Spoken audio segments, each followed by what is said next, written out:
Good day, I'm Theodore Henry, and this is your JIS News for Friday, May 9, 2025.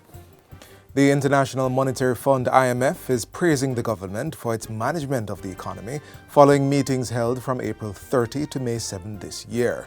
Among the commendations are the country's successful efforts at reducing public debt, maintaining targeted inflation between 4 and 6%, low unemployment rate of 3.7%, net reserve of $5.8 million, and strengthening its external position.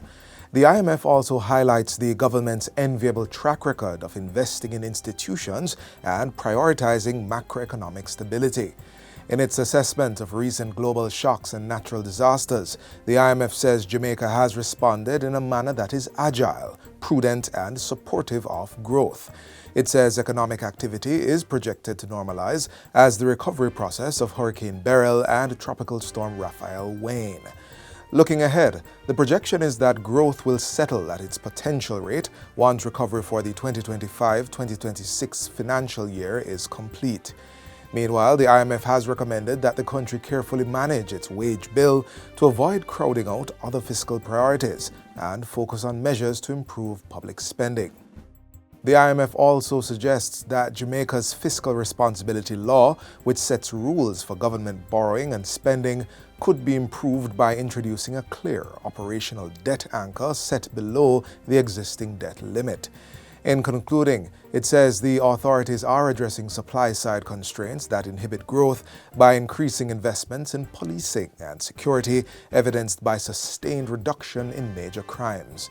In addition, measures are in place for unemployment insurance, improved employment services, and green energy incentives are also underway.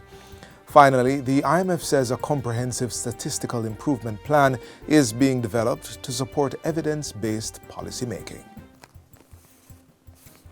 Prime Minister Dr. Andrew Holness is reassuring stakeholders in the education sector that the Jamaica Teaching Council bill is not designed to disenfranchise teachers. Dr. Holness says the objective is to bring greater structure and organization to the teaching profession in the same way that governance frameworks exist for other professions such as law and medicine.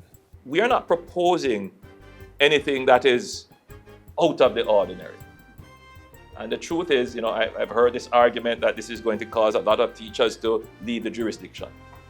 And I did some research and I found out that most, if not all, the jurisdictions that our teachers would end up in have some form and even stronger regulations for professional requirements for teachers. The Prime Minister says he has heard the concerns and encourages continued dialogue that will bring solutions to the perspectives of all stakeholders. I want to assure every teacher, every aspiring educator, and every stakeholder in the education sector that this is a process based on partnership, not punishment.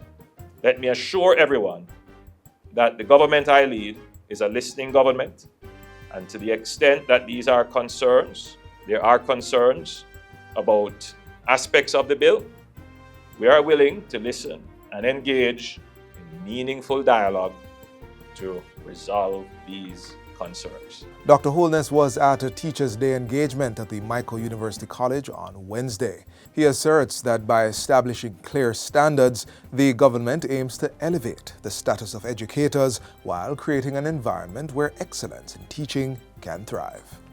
The Plattfield to Brainerd Farm Road in St. Mary is the latest to benefit from the government's ongoing Farm Road Rehabilitation Program aimed at strengthening agricultural productivity.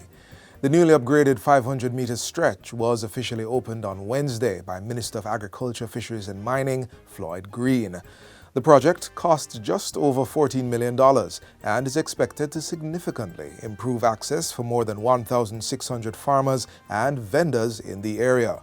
Minister Green describes the project as a direct investment in the nation's farmers and a key step toward enhancing Jamaica's food security. And one of the ways of treating with our food security is to ensure that you have access to the area of production.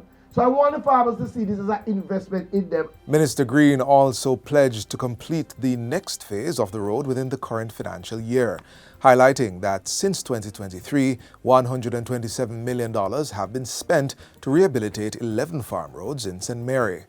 Acting Chief Executive Officer of the Rural Agricultural Development Authority, RADA, Garnet Edmondson, reaffirmed the agency's commitment to supporting farm road development as part of its core mandate.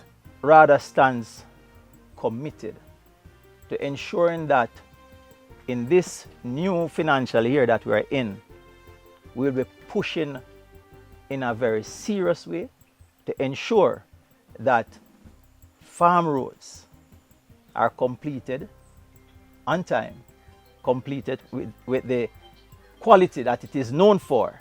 In other news, the Social Development Commission, SDC, will play a critical role in the Ministry of Local Government and Community Development's plans for the 2025 Atlantic hurricane season. That's the word from Portfolio Minister Desmond McKenzie, who says the SDC will be utilizing its community focus to help citizens. The hurricane season runs from June 1 to November 30. And the possibility of an active hurricane season is imminent. And there's a role for the SDC to play. And I'll be inviting the team to a meeting to have further discussions on it, because community profiles go a far way in helping how we put the necessary things in place as we prepare for the hurricane season. Minister McKenzie gave the update at the ministry's National Staff Summit earlier this week under the theme Reset, Rebuild. The minister adds that preparations are in high gear for the upcoming hurricane season. I had a meeting with the Office of Disaster Preparedness and Emergency Management, ODPEM, and the disaster coordinators looking at the upcoming hurricane season and what that prospects hold for us here in Jamaica. And finally, Prime Minister Dr. Andrew Holness is expressing gratitude to mothers across Jamaica for their strength and the pivotal role they play in instilling values and attitudes in their children, shaping both their character and the nation's future. Mothers are our first teachers, shaping the moral compass of our children, and by extension, the soul of the society. The Greek philosopher Aristotle once wrote, "Give me a child until he is 7, and I will show you the man." And it is in these formative years that the hands of mothers mold the values, thoughts, and inner life of future generations. The Prime Minister says Jamaican mothers are most times the primary caregivers, consistently guiding their children through the formative years. So in every sense, it is the mothers who are truly shaping the character of the nation in the formative years.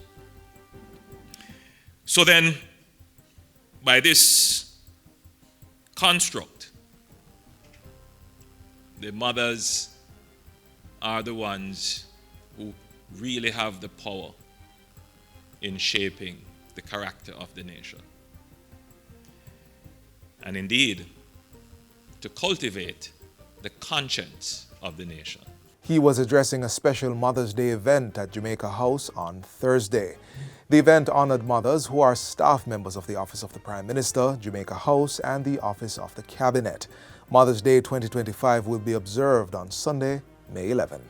And that's it for JIS News today. I'm Theodore Henry. Thanks for watching.